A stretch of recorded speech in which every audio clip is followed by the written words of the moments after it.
हिंदुत्व के पिछले एपिसोड में हमने चर्चा करी थी कि किस तरीके से सावरकर के अनुसार सप्त सिंधु का ये जो वैदिक राष्ट्र था ये कई संघों और समुदायों में बटा हुआ था। लेकिन जैसे जैसे आर्य यहाँ पर आते गए वैसे वैसे यहाँ की आदिम जनजातियों के साथ उनका जबरदस्त संघर्ष हुआ। कुछ ने इनकी अधीनता स्वीकार कर ली, लेकिन कुछ ने लगातार संघर्ष किया और किस तरीके से इन्होंने उन्हें जीता और जीते गए इलाकों की जो संस्कृतियां थी उसको अपने में ये लोग मिलाते चले गए। उसके बाद सावरकर ने स्पष्ट तौर पर मेंशन किया है कि वैदिक धर्म जैसा कोई धर्म पहले भी यहाँ पर मौजूद तो था, लेकिन उसे सिंधु धर्म जैसा मान्यता प्राप्त नहीं थी। तो बहुत सारी गोल गोल बातें उन्होंने करी हैं। इस लिहाज से तो लगता है कि ये जो वैदिक धर्म है ये भी कोई बहुत पुरानी टर्मिनोलॉजी नहीं रही होगी और इसको धर्म का जामा जो है आहिस्ता आहिस्ता करके पहनाया गया होगा। और यहाँ पर एक बात और बता दूं कि सप्त सिंधु जिसे सावरकर कहते हैं उसमें मौजूदा भारत कहीं इंक्लूड वो नहीं करते हैं। वो सिर्फ सिंधु नदी का जो मुहाना है और समुद्र तक जो जाता है, जिसका एरिया खास तौर से गुजरात को टच करता है, वही इन्हें सबसे ज्यादा प्रिय है, वही इनकी मातृभूमि और पितृभूमि कही है इन्होंने। उसके बाद उन्होंने लोकमान्य तिलक की हिंदू धर्म को लेकर जो भी मान्यताएं थी उसको खारिज करते हैं, जिसमें लोकमान्य तिलक ने कहा था कि हिंदू धर्म में जो है वो कट्टर समुदायों का समावेश नहीं किया जा सकता। लेकिन सावरकर इसके ठीक उलट कहते हैं कि हिंदू धर्म और हिंदुत्व की ये तो कोई परिभाषा ही नहीं हुई। हिंदुत्व का मतलब है कि बहुत बड़े अम्ब्रेला के अंदर बहुत सारे समुदायों का समावेश, उनको मिलाकर रखना। यदि हमें अल्पसंख्यक से बहुसंख्यक होना है तो हमें यहाँ के दूसरे समुदायों को अपने अंदर मिलाना होगा। तो यहाँ तक तो हमने पिछले एपिसोड में पढ़ लिया था और अब हम चर्चा को यहाँ से आगे लेकर चलेंगे। तो चलिए मेरे साथ। जय भीम, मैं शालिनी और आप देख रहे हैं अम्बेडकर नामा।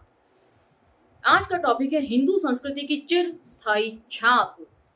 तो हिंदू धर्म जो है वो बहुत बाद में इस टर्मिनोलॉजी को इन्होंने इस्तेमाल करना शुरू किया है। आज के एपिसोड में आपको अच्छे से समझ में आ जाएगा कि हिंदू संस्कृति ही धीरे धीरे हजारों सालों में जाकर डेवलप हुई है और अंत में उसी संस्कृति को इन्होंने धर्म का रूप दिया है। ध्यान से सुनिएगा, बहुत सारी चीजें हैं इसमें जानने समझने को। तो चलिए, शब्द व्युत्पत्ति से और वास्तविक परिस्थिति पर ध्यान देते हुए तथा धार्मिक अंगों का विचार करने पर प्रतीत होता है कि हिंदू धर्म हिंदुओं का ही धर्म होने के कारण हिंदुओं की जो प्रमुख विशेषताएं हैं वे सभी इस धर्म में दिखाई देनी आवश्यक हैं। हम सभी देख चुके हैं कि हिंदुओं का प्रथम तथा सर्व प्रमुख अभिलक्षण है सिंधु से सागर तक फैली हुई उस भूमि को अपनी पितृ या मातृभूमि मानना। तो ये सिर्फ सप्त सिंधु के मुहाने तक ही सीमित रखते हैं अपनी जो मातृभूमि और पितृभूमि है। भारत से इन्हें कोई मतलब नहीं है, कोई लेना देना नहीं है। इन्हें तो यहाँ पर सिर्फ यहाँ के संसाधनों पर कब्जा करके इसे हिंदू राष्ट्र बनाना है। बस भारत से इनका इतना ही लेना देना है और जो इनका असल प्यार है वो सारा गुजरात के इलाकों में ही है, क्योंकि पार्टीशन के बाद सिर्फ सप्त सिंधु का बहुत थोड़ा सा ही मुहाना जो है वो गुजरात को अब छूता है और कुछ कुछ जगहों पर बॉर्डर पे राजस्थान को, उसके अलावा कहीं नहीं। सारा का सारा इलाका पाकिस्तान में चला गया है। जिन वैदिक अथवा अवैदिक धर्म मतों अथवा पंथों को हम लोग हिंदू धर्म कहते हैं वे सभी धर्म वास्तविक अर्थ में उन धर्मों अथवा पंथों के विचारों के तत्व ज्ञान की आपूर्ति करने वाले अथवा उन्हें उस धर्म में प्रत्यक्ष ज्ञान प्राप्त हुआ अथवा वह ज्ञान जिन्हें दिखाई देता है उन दृष्टा लोगों के समान इसी भूमि में उपजे हैं। तो बहुत सारे पंथ और जो अलग अलग चीजें आपको दिखाई देती हैं हिंदू धर्म में, सावरकर ने यहाँ स्पष्ट तौर पर कहा है कि वो सब यहीं के निवासियों की चीजें हैं, हमने तो सिर्फ उन्हें अपनी सहूलियत के लिए अडॉप्ट कर लिया है। और पिछले एपिसोड में सावरकर ने इस चीज को स्पष्ट तौर पर कहा है कि जैन हो, बुद्ध हो, सिख धर्म हो या और भी जो पंथ हैं, उन सब का जो मिलाकर निचोड़ निकलता है, उन सब का भी निचोड़ जो है वो हिंदू धर्म है। मतलब इन सब को मिक्स करके इन्होंने अपना ही कुछ एक नया कंक्लूजन निकाल लिया है और उसी को ये लोग हिंदू धर्म कहते हैं।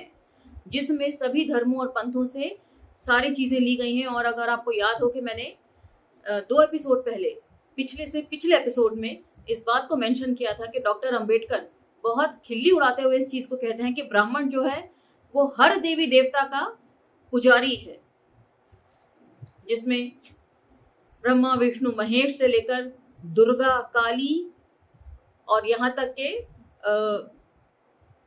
परशुराम और राम जैसे देवी देवता और पीरों के भी ये लोग पुजारी होते हैं। ये तथागत बुद्ध के भी पुजारी हैं। कैसे हैं, अब आपको समझने में ये आसानी हो रही होगी। सर्व पंथों तथा मतों का जिनमें समावेश किया जाता है, उस हिंदू धर्म का आविष्कार प्रथम सिंधुस्थान में हुआ। लौकिक अर्थ में सिंधुस्थान उनकी जन्म भूमि है। गंगा विष्णु के पद कमलों से निकलती है, परंतु अत्यंत धर्म श्रद्ध व्यक्ति अथवा किसी गूढ़वादी महात्माओं को भी मनुष्य के स्तर पर विचार करने पर प्रतीत होता है कि वे हिमालय की कन्या है। तो किस तरीके से इन्होंने इमेजिनेशंस क्रिएट करी हैं। गंगा जो है वो विष्णु के पैर से निकलती है, और विष्णु कहाँ रहते हैं? क्षीर सागर में, हिंद महासागर में। तो कहीं कोई मैच नहीं है इनकी कल्पनाओं का वास्तविकता से। इसी के समान धार्मिक दृष्टि से जिसे हिंदू धर्म का संबोधन दिया गया है, उस तत्व ज्ञान की ये भूमि जन्म भूमि है। अतः यह मातृभूमि तथा पुण्य भूमि है। हिंदुत्व का दूसरा महत्वपूर्ण अभिलक्षण है हिंदू, हिंदू माँ बाप का वंशज होना। और ये भी हमने पिछले कुछ एपिसोड्स में लगातार इस चर्चा को कर रहे हैं कि कैसे सब लोग हिंदू हैं। धर्म परिवर्तित आप कर भी लेते हैं तो धर्म परिवर्तन से पहले आपकी नसों में जो खून बह रहा है वो हिंदू धर्म वालों का है, और धर्म परिवर्तन के बाद जो आपकी नस्लें पैदा होंगी उनमें भी तो ये हिंदू रक्त ही बहेगा। तो इस तरीके से सब लोग हिंदू हैं। जो मुसलमान है वो भी हिंदू हैं, जो ईसाई है वो भी हिंदू है, जो बौद्ध है वो भी हिंदू है। प्राचीन सिंधुओं का व उनसे जो जाति उपजी है उस जाति का रक्त उनकी नसों में प्रवाहित होने की बात हर हिंदू अभिमान पूर्वक जानता है।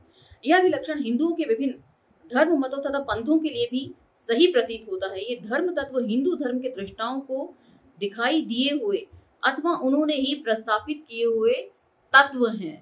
तो मतलब समय बीतने के साथ साथ लोगों ने इमेजिनेशन के जरिए इन सारे मतों को स्थापित किया है, जो इनके भविष्य दृष्टा लोग रहे हैं।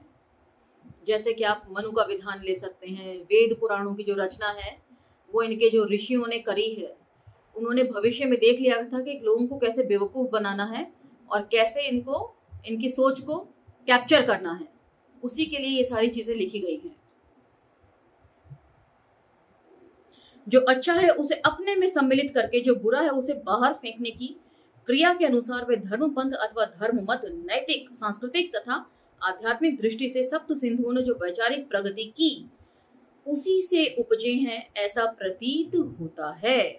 वैचारिक जो तरक्की की है, ये सारी तरक्की सोचने समझने की बदौलत है। इसीलिए सोचने समझने को जो लोग समझते हैं फालतू की चीज, वो जरा अपना दिमाग दुरुस्त करें। सोचने समझने के लिए, एक विचार को डेवलप करने के लिए सालों लगते हैं, और इन लोगों ने हजारों साल का समय लिया है इस तरीके से लोगों की सोच को पलटने के लिए। तो सोचना समझना दुनिया का सबसे इम्पोर्टेंट और उतना ही मुश्किल काम है। हिंदू धर्म केवल हिंदुओं की प्राकृतिक स्थिति से अथवा विचार परंपरा से परिणत नहीं हुआ है, वे हिंदू संस्कृति का भी ऋणी है। मैंने शुरू में ही बात आपको बता दी कि ये हिंदू संस्कृति ही दरअसल हिंदू धर्म है, और ये हजारों सालों में जाकर डेवलप हुई है। वैदिक काल के प्रसंग में हूँ या बौद्ध या जैनों के इतिहास के प्रसंग में हूँ, इतना ही नहीं, चैतन्य, चक्रधर, बसव, नानक, दयानंद या राजा राम मोहन राय जैसे आधुनिक लोगों से संबंधित प्रसंग हूँ, वे जिस परिवेश में घटे हैं उस पर तथा हिंदू धर्म की उत्कट अनुभूमि को शब्द रूप दिलाने वाली भाषा पर और हिंदू धर्म के पुराणों पर, कल्पनाओं पर ध्यान दीजिए, कल्पनाओं पर तत्व ज्ञान पर हिंदू संस्कृति ने अपनी अमिट छाप छोड़ी है। तो ये जितने भी महापुरुषों के नाम सावरकर ने इस वक्त राइटिंग में लिए हैं, उन सब के विचारों को ध्वस्त करके अपनी कल्पना कैसे लोगों के मन में इन्होंने बसाई है।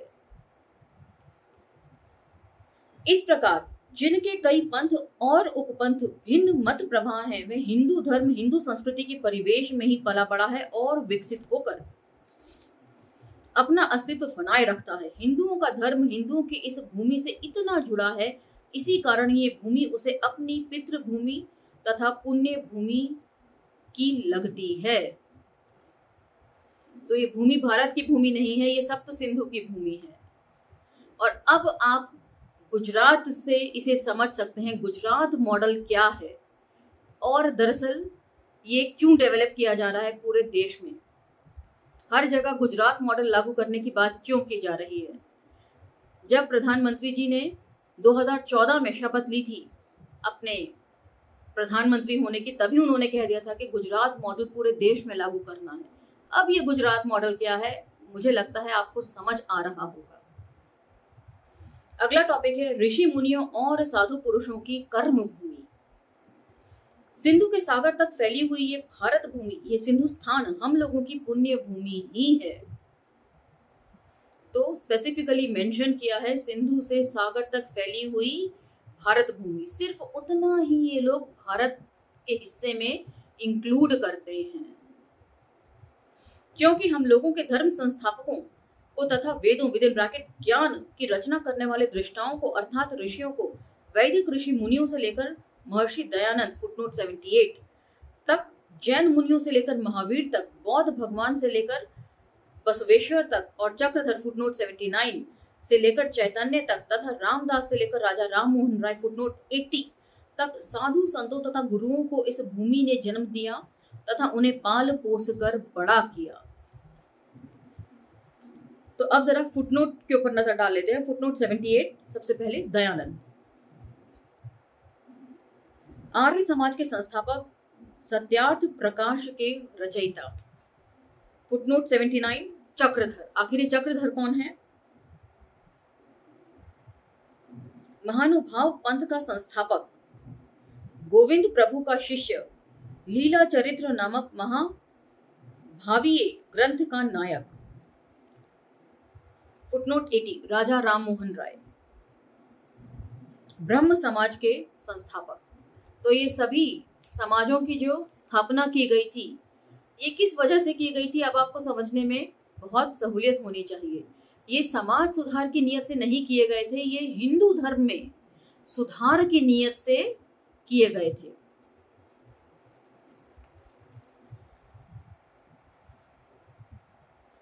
उनके मार्गों पर फैली हुई प्रत्येक धूलि से हमारे महात्माओं तथा वंदनीय गुरुओं के पद आज भी हम लोगों के कानों में गूंजते हैं। मैं धीरे धीरे पढ़ रही हूँ ताकि आप हर शब्द को सुन सकें और समझ सकें। उम्मीद है आपको ये सारी बातें समझ में जरूर आ रही होंगी। यहाँ की नदियां परम पवित्र हैं, उनके तटों पर निर्मल और पवित्र उद्यान खिल रहे हैं। चांदनी रात में अधिक रमणीय बने इन नदियों के तट पर अथवा इन्हीं उद्यानों और उपवनों के वृक्षों की छाया में बैठकर किसी बौद्ध ने अथवा किसी शंकराचार्य ने जीवन, जीव, जगदीश, आत्मा, मानव, ब्रह्मा व माया आदि गहन तत्वों पर चिंतन तथा चर्चा की होगी। यहाँ दिखाई देने वाली प्रत्येक गुफा और गिरी पर्वत किसी कपिल अथवा व्यास या किसी शंकराचार्य अथवा किसी रामदास की स्मृति हम लोगों की आंखों के सामने साकार कर देती है। रामदास कौन थे? ये शिवाजी के गुरु भी थे, धार्मिक गुरु। और जाति के विनाश में हमने पढ़ा था, इनका मुख्य जो मकसद था वो ब्राह्मणत्व को स्थापित करना ही था। यहाँ भगीरथ ने राज किया है, यहाँ कुरुक्षेत्र है। रामचंद्र ने वनवास गमन के समय प्रथम विराम यहीं किसी जगह पर किया था। वहां जानकी के सुवर्ण मृग के दर्शन हुए तथा उसे प्राप्त करने हेतु अपने आर्यपुत्र से प्रेम पूर्वक हठ किया। इस स्थान पर गोकुल के उस दिव्य गोपाल ने अपनी मुरली बजाई। गोकुल में निवास करने वाले प्रत्येक व्यक्ति का हृदय मोहित होकर उस मुरली की धुन पर नाच उठा। तो कौन कौन सी संस्कृतियों को इन्होंने अपने अंदर समाहित किया है, उस सब का ब्यौरा सावरकर यहाँ पर दे ही रहे हैं। कुछ एपिसोड्स पहले मुझे याद है जब चैप्टर 3 चल रहा था बौद्धों के ऊपर, तो तब किसी ने कहा था कि बौद्ध शिक्षा में कहीं ना कहीं दशरथ का भी जिक्र आता है। मैंने अभी तक ये सब बातें पढ़ी नहीं हैं। यदि आप मुझे कोई बुक सजेस्ट करें इस बाबत जो मुझे पढ़नी चाहिए आगे फर्दर रिसर्च के लिए, तो प्लीज कमेंट सेक्शन में मेरा मार्गदर्शन जरूर कीजिएगा। अगला टॉपिक है हुतात्माओं की वीर भूमि तथा यक्ष भूमि। हुतात्मा मतलब हुतात्मा कौन? शहीद लोग। लेकिन इन शहीद लोगों से आप भगत सिंह, राजगुरु सरीखे, चंद्रशेखर सरीखे शहीदों से मतलब मत लगा लीजिएगा। उन्हें तो ये शहीदों की कैटेगरी में रखते ही नहीं है। इनके लिए तो शहीद जैसे पेशवा लोग जिन्होंने ब्राह्मणत्व स्थापित करने के लिए जी जान अपनी लगा दी, ऐसे लोगों को ये लोग हुतात्मा यानी कि शहीदों की संज्ञा देते हैं। बाकी भगत सिंह, चंद्रशेखर आजाद, राजगुरु, सुखदेव, ये सब इन लोगों के लिए फालतू के लोग हैं। इस स्थान पर स्थित बोधि वृक्ष के नीचे एक मृगोद्यान में महावीर मुक्ति प्राप्त करने हेतु गए थे। बोधि वृक्ष तो मुझे लगता है कि तथागत बुद्ध से संबंधित रहा है। बाकी जो लोग महावीर को पढ़ते हैं, उन्हें फॉलो करते हैं, वे मेरा मार्गदर्शन जरूर कर सकते हैं कमेंट सेक्शन में। वहीं भक्त गणों के समुदाय में गुरु नानक ने गगन थाल रविचंद्र दीपक बने ये भजन गाया। यहीं पर गोपीचंद ने जोगी बनने के लिए दीक्षा ग्रहण करी। वे मुट्ठी भर भिक्षा मांगते हुए अलख कहकर अपनी बहन के द्वार पर उपस्थित हुआ। इसी स्थान पर बंदा बहादुर के पुत्र को पिता समक्ष टुकड़ों टुकड़ों में काटकर मार डाला गया तथा उस बालक का रक्त रंजित हृदय हिंदू होने के अपराध में उसके पिता के मुंह में जबरदस्ती ठूंस दिया गया। तो ये जो हिंदू मुसलमानी लोग करते रहते हैं ना, उसके पीछे की असल वजह हम पहले पढ़ चुके हैं चैप्टर्स में, और उसमें मैंने आपको राम पुनियानी जी की पुस्तक का रेफरेंस भी कई सारी जगहों पर दिया था। हे मातृभूमि, तुम्हारी भूमि का हर कण वीर मृत्यु से पावन बना हुआ है। यहाँ कृष्ण सार जाति के मृग विद्यमान हैं। जानवरों में तो स्पीशीज होती हैं, यहाँ पर उन्होंने हिरणों की भी जाति लिख दी है। इस कदर जाति जो है इनके ऊपर हावी रहती है। कश्मीर से सिंहल द्वीप तक, सिंहल द्वीप जिसे आज हम श्रीलंका के तौर पर जानते हैं, यह भूमि ज्ञान यज्ञ अथवा आत्म यज्ञ से परम पवित्र हो गई है, क्योंकि भारत के साथ साथ सिंहल द्वीप पर भी जो है वो तथागत बुद्ध की शिक्षाएं पहुंची हैं। ये वास्तविकतः यज्ञीय भूमि है, अतः संतालों से लेकर साधु तक के सभी हिंदुओं को ये भारत भूमि, ये सिंधु स्थान अपनी पितृभूमि तथा मातृभूमि प्रतीत होती है। तो आज का ये एपिसोड हम यहीं विराम देते हैं, और अगले एपिसोड में ईसाई और बोहरी या मुसलमान लोगों के बारे में क्या कहते हैं सावरकर, इसके ऊपर हम चर्चा करेंगे। फिलहाल मुझे आज्ञा दीजिए, लेकिन अम्बेडकर नामा को लाइक, शेयर, सब्सक्राइब करना ना भूलें और दूसरे प्लेटफॉर्म्स पर इन्हें स्प्रेड करना भी ना भूलें, इस उम्मीद के साथ कि आपको ये सभी बातें स्पष्ट तौर पर समझ आ रही होंगी। आज का एपिसोड में क्लोज करती हूँ, मुझे आज्ञा दीजिए, मिलते हैं अगले एपिसोड में। धन्यवाद।